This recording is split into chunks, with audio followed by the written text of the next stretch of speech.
बांग्लादेश अपने कैंपेन का कर रहे हैं आगाज़, और सिर्फ आगाज़ नहीं कर रहे हैं, ये ग्रुप ऑफ डेप्थ में है। और ग्रुप ऑफ डेप्थ का मतलब ये है कि आपके लिए समस्याएं बढ़ने वाली हैं, क्योंकि एक तरफ श्रीलंका होने वाली, दूसरी तरफ अफगानिस्तान होने वाली है, और क्वालिफाई सिर्फ 2 टीमें करेंगी। तो बांग्लादेश के लिए समस्या भी रहने वाली है।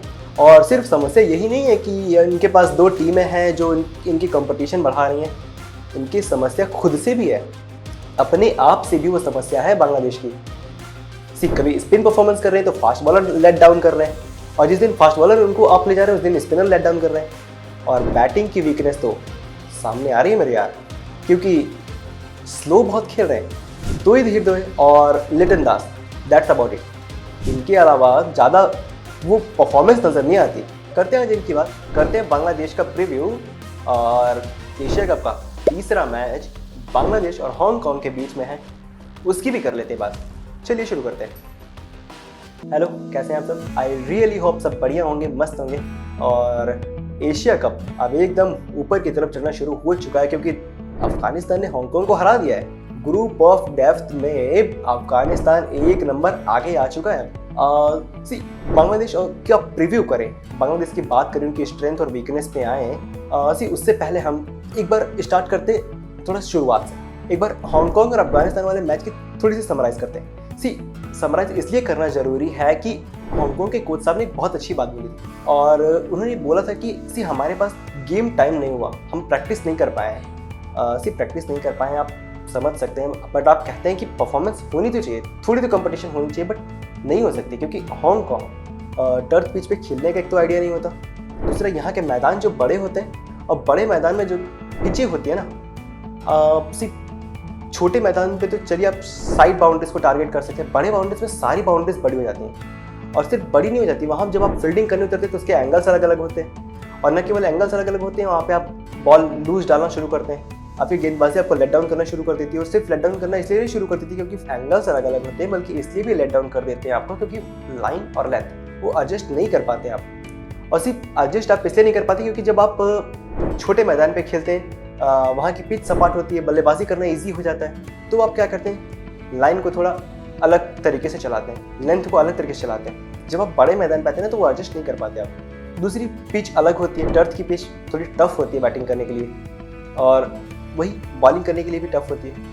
इसी वजह से हमने भी देखा भी था कि पाकिस्तान, माफ कीजिएगा, अफगानिस्तान के सामने कैचेस छूटी थी, 5-6 कैचेस छूटी थी, और मिसफील्ड भी काफ़ी होती, क्योंकि एंगल्स अलग अलग, जैसे मैंने कहा। एक तो ये इंपॉर्टेंट हो जाता है। दूसरा जो इम्पॉर्टेंट चीज़ है हांगकांग के लिए, वो ये है कि आप अंडर फ्लड लाइट्स आप प्रैक्टिस नहीं कर पाते। ज़्यादा प्रैक्टिस नहीं करते तो आपको वो आइडिया नहीं आता, वो जजमेंट नहीं आता बाउंड्रीज पे कैच पकड़ने का, वो रनिंग कैच पकड़ने का, वो आप जजमेंट नहीं कर पाते। तो ये भी एक इम्पॉर्टेंट एस्पेक्ट हो जाता है हांगकांग की दृष्टि से। तो ये तो समराइज जो था वो हांगकांग के लिए, क्योंकि ये ज़रूरी होता है ना जब भी आप खेल रहे हैं, क्योंकि सबसे बड़ा जो पॉइंट है वो ये कि आप खेल रहे हैं 3 दिन के अंदर 2 मैच, और अब आप ऐसी टीम है कि जो आप अंडर ग्रोइंग टीम है, मतलब अंडर डेवलपमेंट का, ये भी चीज़ है। अभी हांगकांग के बारे में आप ये समझ सकते हैं कि इनको और गेम टाइम चाहिए, प्रैक्टिस चाहिए, इनको भी और मैचेस चाहिए, खेलने होंगे। हम ऐसे नहीं कह सकते कि कंपटीशन बढ़ाएंगे, हमें इनको वो गेम्स देने होंगे। एक तो ये है। और दूसरा, बांग्लादेश के बारे में, बांग्लादेश को आइडिया है इधर खेलने का। बांग्लादेश जो है वो दुबई में भी खेल चुके हैं, और काफ़ी अनुभव है यूएई के सारे ग्राउंड में, और इनके खिलाड़ी एक्सपीरियंस लेके आते हैं, काफ़ी समय से हैं ये, इस लेवल के क्रिकेट काफ़ी समय से खेल रहे हैं। और इसलिए बांग्लादेश जो है वो, उनकी स्ट्रेंथ हांगकांग के सामने आप ज़्यादा जज नहीं कर पाएंगे, लेकिन जो अपने आप में ढूंढ रहे हैं सवालों के जवाब, वो बड़ा इंपॉर्टेंट है। एक तो आपके कप्तान साहब लिटन दास साहब, वो खेल रहे हैं, उन पर आप डिपेंड रहते हैं, नहीं तो फिर आप जाते हैं तोहिद हृदय के साथ, आप कहते हैं तोहिद हृदय साहब आप संभालिए, बट दैट्स अबाउट इट यार। उसके अलावा आपको ज़्यादा नहीं नजर आती। कभी कभी तंजीद का बल्ला चलता है, तो कभी आप लोअर ऑर्डर गेंदबाजों से कई बार तो आप मदद मांग रहे होते हैं कि किसी तरीके से 20 ओवर खिलवा दो। तो ऐसे में एशिया कप कैसे जीत पाएंगे यार?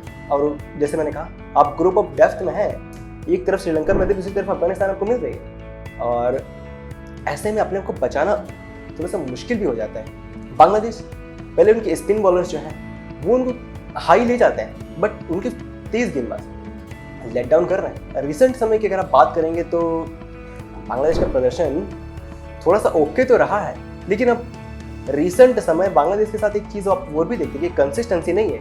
ये इनकी एक सबसे बड़ी वीकनेस भी आप कह सकते हैं कि कंसिस्टेंसी नहीं है इनके अंदर, इसको डेवलप करना पड़ेगा। और सी इनके अगर हम स्ट्रेंथ की बात करेंगे तो स्ट्रेंथ सबसे बड़ी यही है कि आपके पास टॉप क्वालिटी फास्ट बॉलर है, बट फिर भी मैंने कहा लेट डाउन कर रहे हैं फास्ट बॉलर।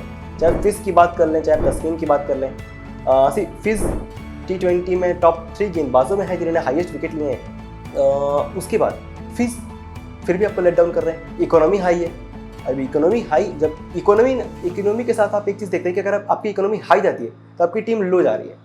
जैसे आपकी इकोनॉमी लो आएगी ना, जो हम जसप्रीत बुमराह के साथ देखते हैं, तो आपकी टीम एकदम ऊपर जाती है। ये एक सबसे बड़ा एस्पेक्ट रहता है। तो एज ए तेज गेंदबाज आप अपनी इकोनॉमी हाई नहीं ले जा सकते, आपको लो रखना पड़ेगा। और चाहे फिज की बात कर लें, चाहे तस्कीन की बात कर लें, वो एक समस्या रही है। और दूसरी जो सबसे बड़ी चीज़ है इनके साथ, बल्लेबाजी।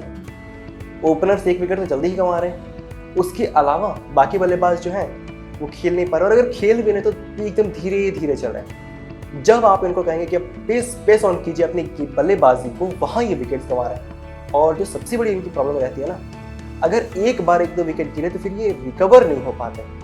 तो ये कुछ तो वीकनेसेस बहुत सारी हैं और इन्हीं के सवालों के जवाब ढूंढ रहे हो। कई बार आप देखते हैं कि कई टीमों के पास कई सवाल होते हैं, ये कैसे करेंगे, वो कैसे करेंगे।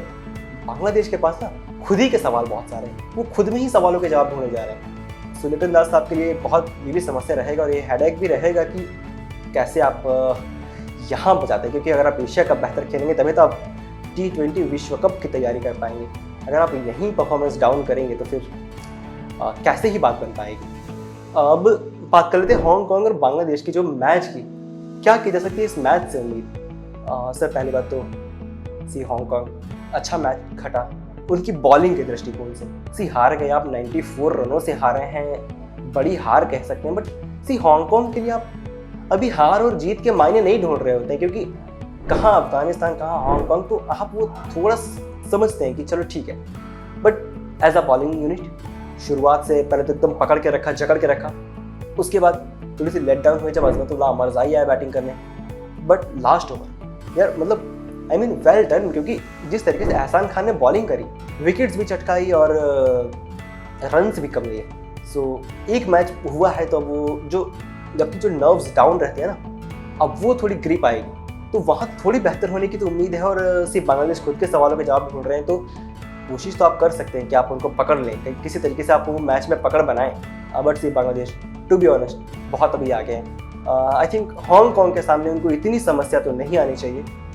बट फिर भी हांगकांग के लिए आयुष शुक्ला, एहसान खान, सी अंशुमन रथ, जो वहाँ पिछले मैच में गलती की थी कि आपने भाई साहब DRS होते हुए भी आप नॉट आउट थे, फिर भी आप बाहर चले गए, एज लगा नहीं था। फजल फजल की गेंद काफ़ी दूर चली थी, बट फिर भी बल्ला काफ़ी गेंद से दूर रहा था, बट फिर भी आपने DRS नहीं लिया। वो थोड़ी सी गेम सेंस अगर आप बेहतर करेंगे तो as a team, as a unit आप थोड़ा बेहतर ज़रूर कर पाएंगे। और ये मंच है, ये मंच का जितना आप बेहतर इस्तेमाल कर पाएंगे ना, उतना आपको आगे मौके मिलते रहेंगे। सो ये तो है हांगकांग के लिए। बट बांग्लादेश खुद के ही सवालों के जवाब ढूंढ रहे हैं। और एक चीज़ उनके लिए अच्छी है कि हांगकांग का मैच जो यहाँ अगर आप जीत जाते हैं, आपकी जो वीकनेस है आप उसको स्ट्रेंथ में बदल लेते हैं। जैसे आप बदलते हैं तो आप जब श्रीलंका और अफगानिस्तान के सामने आप खेलने आएंगे ना, तो वो आपके लिए बेहतर होगा। आप ये मैच से आप उम्मीद तो यही करते हैं कि बांग्लादेश मैच जीतेगा, बट हांगकांग के भी एस्पेक्ट से अगर आप देखें तो आप बेहतर फाइट की उम्मीद ज़रूर करेंगे। आज के लिए मेरे पास इतना ही है। फिलहाल आप लाइक कीजिए, शेयर कीजिए, सब्सक्राइब कीजिए और नोटिफिकेशन की घंटी को भी दबा दीजिए और बन जाइए आप भी यश तिवारी फैमिली का हिस्सा। Thanks for watching.